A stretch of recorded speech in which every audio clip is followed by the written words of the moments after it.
రామ్ చరణ్ వరుస ప్రాజెక్టులతో బిజీ కాబోతున్నాడు. అయితే ఫ్యాన్స్ మాత్రం గేమ్ చేంజర్ గురించి ఎదురుచూస్తున్నారు. 'ట్రిపుల్ ఆర్' తర్వాత వస్తున్న మూవీ కాబట్టి అభిమానుల్లో భారీగా అంచనాలు నెలకొన్నాయి.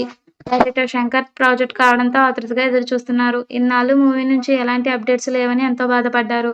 కానీ పుట్టినరోజు సందర్భంగా కియారా అద్వానీతో స్టెప్పులేసిన 'జరగండి జరగండి' సాంగ్ రిలీజ్ చేసి సంతోషపరిచారు. ఇప్పుడు ఈ మూవీ నుంచి క్రేజీ గాసిప్ ఒకటి టాలీవుడ్లో చక్కర్లు కొడుతుంది. ఆ వార్త గేమ్ చేంజర్ మీద అంచనాలను అమాంతం పెంచేస్తుంది.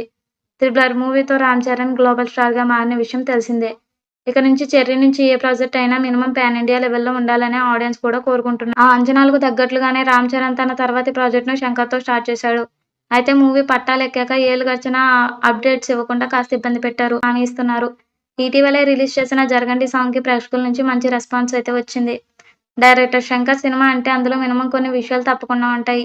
అవేంటంటే భారీ భారీ సెట్స్లో సాంగ్స్, సోషల్ కాజ్ మీద హీరో పోరాడటం, భారీ భారీ యాక్షన్ సీక్వెన్స్లు ఇవి మాత్రం శంకర్ సినిమాలో తప్పకుండా ఉంటాయి. అదే విన్నింగ్ ఫార్ములాని 'చెర్రీ' కోసం కూడా శంకర్ రిపీట్ చేస్తున్నారు. ఇప్పటికే 'జరగండి' సాంగ్ చూస్తే ఈ మూవీలో కూడా సాంగ్స్లో శంకర్ మార్కు ఉందని అర్థమవుతుంది. అలాగే కరప్షన్, సోషల్ కాజ్ కోసం మూవీ అని ఇప్పటికే తెలిసిపోయింది. ఇప్పుడు భారీ యాక్షన్ సీక్వెన్స్కి సంబంధించిన ఒక క్రేజీ గాసిప్ నెట్టింట వైరల్ అవుతుంది.